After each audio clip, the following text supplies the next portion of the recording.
Question ये है, अगर कोई आदमी सरकार के खिलाफ लड़ता है तो उसी डर रहो कि भी सजा मिलनी है, भी ये मिलना है, नो प्रॉब्लम। तो फिर डर लड़ना है जैसे मैं देख रहा कि राहुल गांधी ने ठोकी वाली दी है, उन्हें फिर भी जेला दे रहा मेरी मारी रहो, मेरी ठोकी रहो, मेरी जो करना करो करो, पूरी प्रेस कॉन्फ्रेंस लिखो, मैं पूरी लिखी और उन्हें जो करना करो, मैं नहीं मांगता माफी, अंदर ठोको जो मर्जी करो। क्यों मंगनी माफी मंगनी की थी? ये बंदे की पता है मैं गल ठीक है, फिर माफी क्यों मांगनी?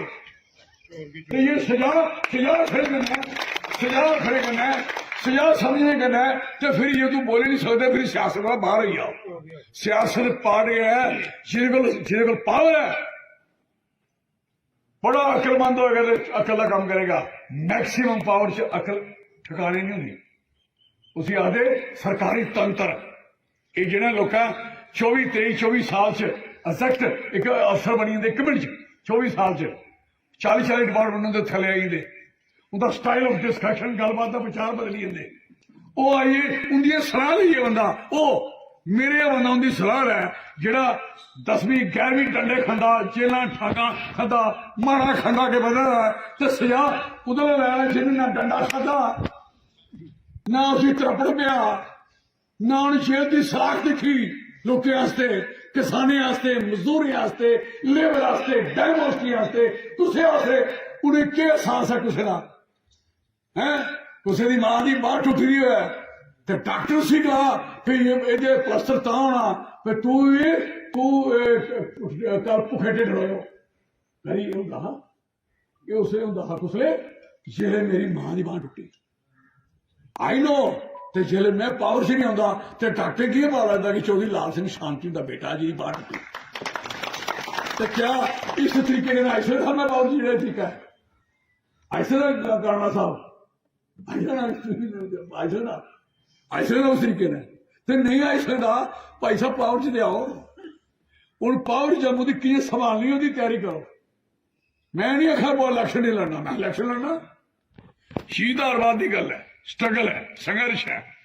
क्वेश्चन ये है कि अगर वो मेरी मां की बात थोड़ी टुटी दी हुए है, शौक मेरे दोस्त हैं सारे, उसने उन्हें भुखी रखी, बड़े कामरेड बड़े दोस्त मेरे प्यो दे, मैं आई वॉज देयर, बड़े स्टॉकिंग अच्छा मेरे दोस्त कोई आर्मी सराओ यार किहड़े बंदे दिल्ली का आई जां कलकत्ता या बंगाल का आई जां कश्मीर का आई साढ़े हाल पुछने वास्ते साढ़े लोगों हाँ रात कट्टने जरूर आते हैं जिसलै कुछ भैन छापे बजे आई जाना सारे वो जरूर रोटी साढ़े को ऐसी नहीं है किन्नी मुश्किल गुजारा कराई आई नो बेटर असें समझा कोई।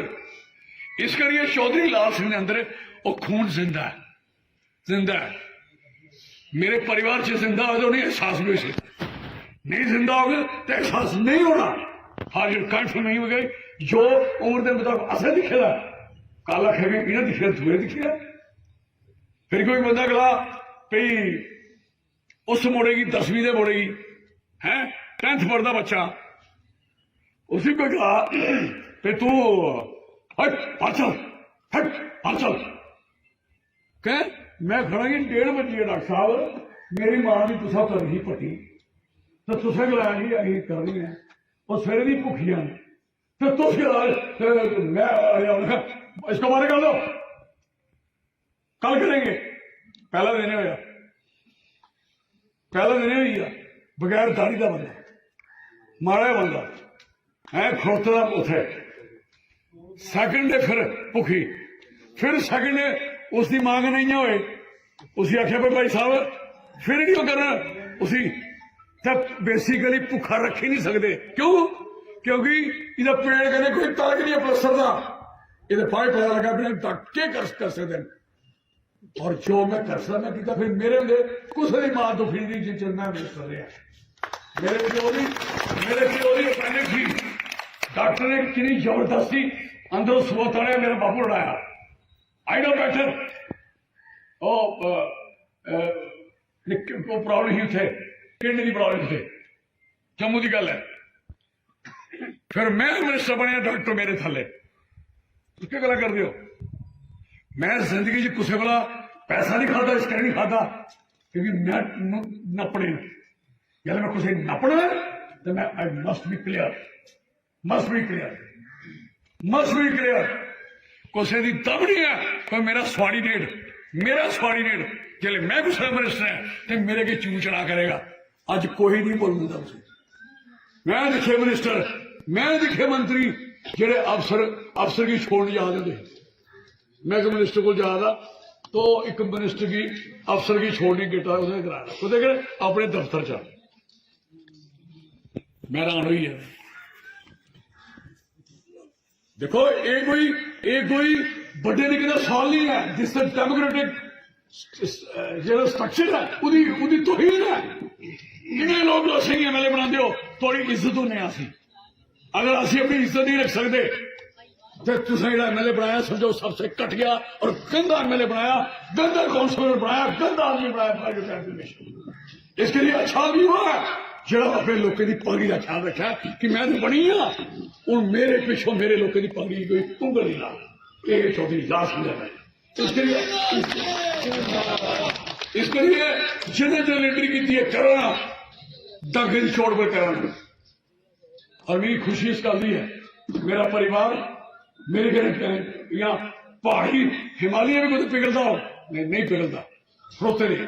मैं टब्बर बुलाया मैं यार तुम बड़ी तंगी दी हुई है रोज भैन आँगी कभी एक महकमा आंदा चेक करके दूआ फड़ना का खतरिया उठाया मेरे सारे बच्चे ने कोई गल नहीं experience life no problem we face. और मैं इसकी गलाना चाहना कि वह चीजा जड़ियां असें नहीं जिन्हें नहीं दिखी दियां जिस बंदे ने नहीं दिखी दी तकलीफ तो और लोगों की तकलीफ के पिछे जा।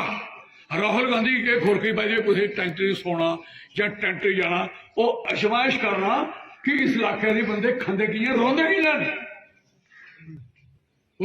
असें की एगड़ी चीज करने की लोड़ नहीं पई।